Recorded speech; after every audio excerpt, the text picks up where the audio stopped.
Fala amigos do Roda Leve, beleza? E aí pessoal, beleza? No vídeo de hoje nós vamos falar sobre mais um ícone da história da indústria automotiva brasileira, amado por muitos e odiado por outros. Como vocês já viram na miniatura, o assunto de hoje é sobre a trajetória do Fiat Uno no Brasil.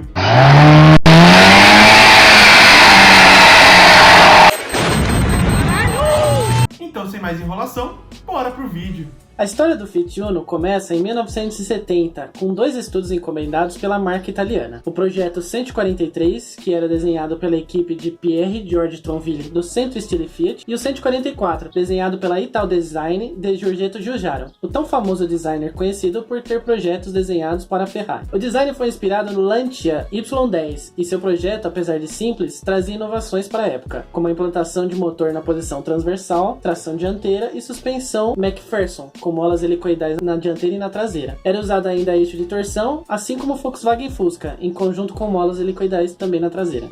Tá bom. A proposta era substituir o Fiat 147 no Brasil e o 127 na Europa, com seu mercado focado em compactos que são pequenos por fora, porém grandes por dentro, com bastante espaço interno para a acomodação de pessoas e bagagens. Aliado a isso, utilizou-se motores pequenos que visavam economia de combustível e manutenção, com o fim de atender aos mais variados usos no dia a dia, deixando de lado a esportividade e o desempenho. Lançado primeiramente na Europa em 1983, o Uno cumpriu sua tarefa com maestria, substituindo o antigo Fiat 127, e agradando os consumidores, devido ao seu visual moderno para a época, com linhas retas e proporções compatíveis com a sua proposta. Uau! No Brasil, o compacto estreou no ano seguinte, em 1984. Porém, sua aceitação foi diferente da europeia, pois era uma plataforma e um conceito completamente novos para a época no mercado nacional, causando certa estranheza ao público e rendendo ao modelo o seu famoso apelido Botinha. Na Europa, o carrinho apresentou mais versões em relação às que tivemos aqui no Brasil, inclusive com tecnologias turbo diesel, que nunca foi permitida para carros de passeio no território nacional. Além disso, ele também possuía versões com câmbio automático CVT. Apesar de sua história no mercado europeu ser tão extensa quanto no Brasil, nesse vídeo vamos focar em sua história tupiniquim, que gerou grande impacto e revoluções na indústria nacional, trazendo conceitos utilizados até os dias atuais. Na tropicalização do queridinho, foram aplicadas algumas alterações em seu projeto, que o diferenciava da sua versão original. Para o Brasil, o step foi posicionado no cofre do motor, pois seu conjunto de suspensão traseira impossibilitava sua utilização no porta-malas. O posicionamento do lado do motor resultou em um novo capô, deixando-o um pouco mais alto. No início, o hatch foi inaugurado com 3 versões, sendo a S, acrônimo para Super, mais simples e básica, a CS, que era acrônimo para Comfort Super, que era uma opção intermediária, e a SX, que era acrônimo para Sport Experience, que tinha um apelo mais esportivo. Sua plataforma também serviu de base para uma família inteira de veículos, compostos pelo Sedan Premium, a Peruá Elba e a Fiorino, que é um dos poucos veículos brasileiros que apresentam versão furgão e picape de série. Em 1987, a Fiat comemorou 3 anos do Uno no Brasil, e para celebrar, ela lançou a primeira versão realmente esportiva, conhecida como 1.5R. Essa versão se destacava por visual diferenciado, como a tampa do porta-mala pintada de preto, que é a característica que o Volkswagen Up veio a utilizar décadas mais tarde, além de faixas laterais abaixo da linha de cintura e inscrições 1.5R em destaque. Para complementar, trazia também rodas de liga leve de 14 polegadas, carroceria de 2 portas e outros acessórios que acrescentavam esse seu estilo mais racing. 2 anos mais tarde, a Fiat alterou a cilindrada do modelo para 1.6 litro, utilizando os mesmos diferenciais visuais da antiga 1.5, mudando apenas a indicação de volume do motor. Apesar das dificuldades, o Uno conseguiu permanecer no mercado, mas foi a partir de 1990 que o modelo emplacou de vez, pois criou-se no país um incentivo governamental para veículos com motores entre 800 e 1000 cm3, havendo redução de impostos que variavam de 20% a 40%. O Uno Mille foi apresentado 60 dias após o anúncio do incentivo do governo, possuindo motor Fiasa produzido para exportação e sendo ainda mais simples que a versão S, oferecido apenas com carroceria 2 portas nos primeiros anos. O Mille ficou sozinho no segmento de carro popular por cerca de 1 ano e meio, tendo como concorrentes o Chevette Junior e o Gol 1000, que só chegariam no final de 1991. A partir dessa época, o modelo passou a ter um preço mais chamativo, que o levou a ser aceito pelo mercado dos carros 1000, com sua nova versão focada nesse propósito, que permaneceu até o encerramento da sua produção em 2013. Essa versão foi responsável por alavancar de vez o mercado dos veículos 1.0, que se tornaram referência até os dias de hoje. Em 1992, surgem as versões S e CS 1.5 e E, acrônimo para injeção eletrônica, que no caso era digital e monopom. Pro Mille, a Fiat lançou a versão eletrônica, que era uma jogada de marketing, pois para manter o preço baixo da sua versão de entrada, não era viável lançar uma injeção, sendo o carburador a versão versão mais em conta, porém era prejudicial para os negócios anunciar que o veículo ainda utilizava carburador, sendo uma tecnologia ultrapassada. Com a finalidade de não descaracterizar seu produto, a versão utilizava uma ignição eletrônica mapeada em conjunto com o carburador, levando então o nome Electronic, o que levou muitas pessoas a pensarem erroneamente que o carro já era injetado. Apesar dessa jogada de marketing esperta e enganosa, a ignição ajudou a melhorar o desempenho do modelo, rendendo 56 cavalos e 8,1 kgfm de torque ao motor, superando todos os concorrentes e tornando o Mille o carro 1.0 mais rápido e veloz do Brasil na época.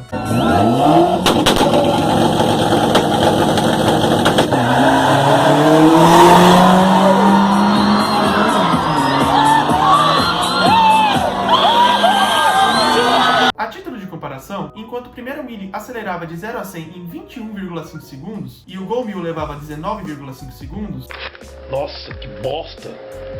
o Electronic baixava esse tempo para 17,5 segundos, uma melhoria considerável. Além disso, o modelo denominado Mille Electronic foi o pioneiro em oferecer 4 portas e ar-condicionado no segmento. Apesar do sucesso já estabelecido, a chegada do Chevrolet Corsa em 1994 abalou seu mercado, tornando necessário introduzir uma versão mais luxuosa do Uno, a Mille ELX. Aumente o volume da sua TV! Vem com tudo! Vem na frente! De saída, 4 portas e um painel diferente! Vem com tudo! O que você sempre quis é o Mille LX! Mille LX!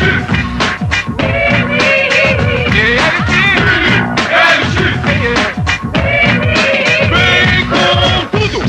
Deixa os outros pra trás e aquele espaço interno sempre satisfaz! Vem com tudo!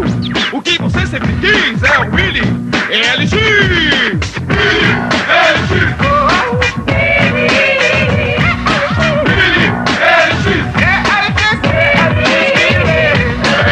Vem melhor até com ar-condicionado. De cara nova frente, agora os outros são passado. O que é quem vem com tudo, você sabe o nome diz. É o Mille LX.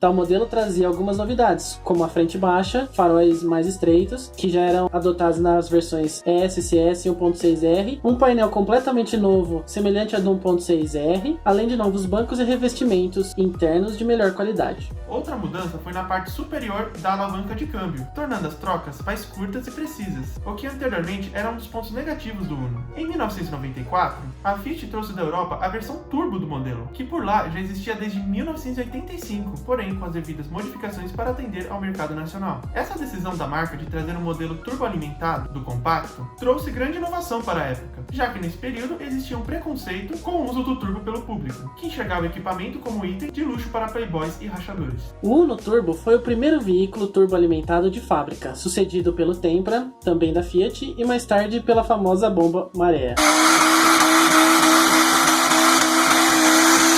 Oh, guys!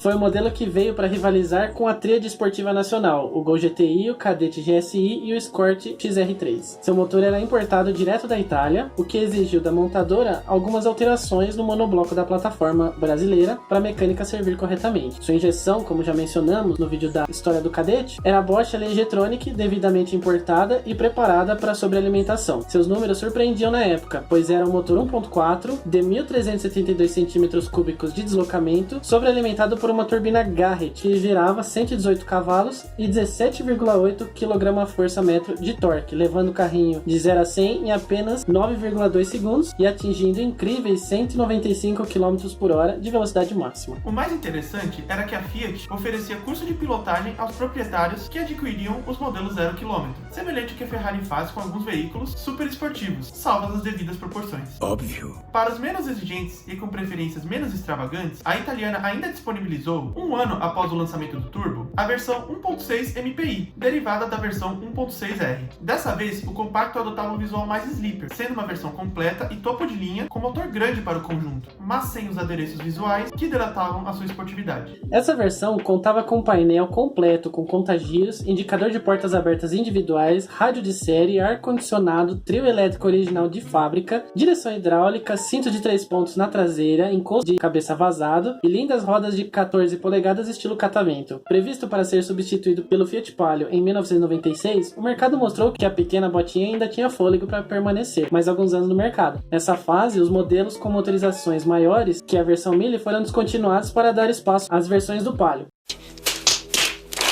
sendo que este ficou com uma gama de mercado superior, tornando o Uno um modelo de entrada da marca. É mesmo, é? Alguns anos mais tarde, em 2002, o compacto recebe o motor Fire, que também já era velho de guerra na Europa, chegando aqui para aposentar o antigo Fiasa. O motor Fire, mais moderno e de baixa cilindrada, aliado aos pouco mais de 800 kg da carroceria do Uno, possuía desempenho razoável e economia de combustível surpreendente, rendendo ao carrinho o título de um dos carros mais econômicos do Brasil até os dias de hoje, com muitos memes nas redes sociais. Com modestos 55 cavalos, a 5.500 giros e 8,5 kgfm de torque a 2.500 RPM, o Uno Fire fazia de 0 a 100 em 15,2 segundos, contra os longos 18,2 segundos rendidos pelo antigo Fiasa 1.0. O fôlego extra ocorreu devido à adoção da injeção eletrônica multiponto no motor Fire, trazendo ainda maior economia, com 17 km por litro na rodovia contra os 14 da mecânica anterior. Mesmo já tendo passado por um pequeno facelift em 1991, com a famosa frente baixa e faróis mais estreitos, sua aparência já estava datada pelo tempo. Dessa forma, com o intuito de modernizar o visual do carro e extrair ainda mais vendas e lucros do já cansado Ninho, a Fiat decide implementar em 2004 o seu polêmico facelift na dianteira e na traseira. Nesse processo foram alterados os faróis e as lanternas, com desenhos que não combinavam com as linhas retilíneas do projeto original, além de alguns detalhes de acabamento, porém sendo no geral o mesmo carro. A decisão agradou a uns e desagradou a outros, mas pode-se dizer que a mudança foi um sucesso, pois rendeu ao modelo um fôlego extra de longos 10 anos de produção. Tá sem fôlego! Tá sem fôlego! Logo em seguida, em 2005, a Fiat introduziu o motor Fire Flex ao Mille. O ganho de potência era considerável, passando de 55 cavalos para 65 cavalos na gasolina e 66 no etanol, e um torque de 8,5 kgfm para 9,1 na gasolina e 9,2 no etanol. Uau! Em 2008, a Fiat lança a versão Economy, que trazia algumas novidades, como quinta marcha mais longa, pneus com baixo atrito e óleo lubrificante menos viscoso, além de melhorias no motor, como bielas e válvulas mais leves, molas menos resistentes e novo coletor de escape, com marcha lenta reduzida para 750 RPM e geometria de suspensão alterada. O nome Economy deve-se principalmente à introdução de um novo manômetro no painel chamado econômetro, que também foi utilizado na versão de mesmo nome do Palio, sendo um acessório bem interessante. Ao invés de utilizar um tacômetro tradicional ou contagiros, como na maioria dos veículos, o que não surtiria o efeito voltado à economia de combustível para quem não sabe ler o instrumento de forma correta, o econômetro relacionava, através de cálculos matemáticos na central de injeção, o consumo instantâneo de combustível com o torque gerado pelo motor, indicando de forma simples a leitura do condutor o quanto que estava sendo consumido de combustível para aquele determinado esforço do veículo. Assim, o motorista saberia como conduzir o carro de maneira a utilizar o motor da melhor forma possível, tornando a direção mais suave, adequada e economizando ao máximo combustível. Segura na mão de Deus, segura na mão de Deus, pois ela te sustentará. Minha gasolina tá acabando! No dia 1º de janeiro de 2014, entrou em vigor a lei no Brasil que tornava obrigatória a implementação de ABS e airbag em todos os veículos nacionais produzidos a partir dessa data. Apesar do compacto ser oferecido com esses acessórios de segurança para o mercado exterior em sua versão de exportação, a Fiat decidiu que não era mais interessante continuar investindo e produzindo o Uno na sua versão antiga, já que o modelo contava com uma nova versão em plataforma desde 2010. Para a despedida da versão Mille, a marca anunciou uma edição limitada chamada Grazie Mille, que traduzida do italiano significa Obrigado Mille ou Obrigado Uno Mille. A forma que a marca encontrou de homenagear seus longos anos em linha e dar um fim digno ao pequeno carrinho. Que fofinho! Essa versão, que é atualmente rara e colecionável, oferecia de série todos os itens e acessórios que eram possíveis de se instalar no Uno Mille na época, contando com ar-condicionado, direção hidráulica, vidros e travas elétricos e rádio com Bluetooth, além de um painel exclusivo com contagiros no lugar do econômetro. No interior havia tapetes em carpete, forração escura no teto, além de quadro de instrumentos e tecidos nos bancos que traziam o nome da versão. Contava ainda com alguns itens estéticos em seu exterior, como ponteira de escape cromada, faróis com máscara negra, adesivos na traseira e na soleira das portas. portas. Oferecido apenas na cor verde Saquarema e com rodas de liga leve de 14 polegadas, tinha a numeração dos modelos fabricados no painel e com certeza se tornará um neoclássico desejado pelos colecionadores, já que foram produzidas apenas 2.000 exemplares da edição especial comemorativa. Com mais de 3,7 milhões de unidades vendidas, o pequeno Uno foi um dos modelos nacionais que teve mais versões e um dos poucos que chegou a ameaçar a liderança de vendas do Volkswagen Gol. Devido à grande quantidade de unidades vendidas, temos certeza que o antigo Ninho continuará presente nas ruas por um bom tempo, sendo uma referência de custo, benefício, confiabilidade mecânica e economia de combustível para o dia a dia, mesmo atualmente. Nice.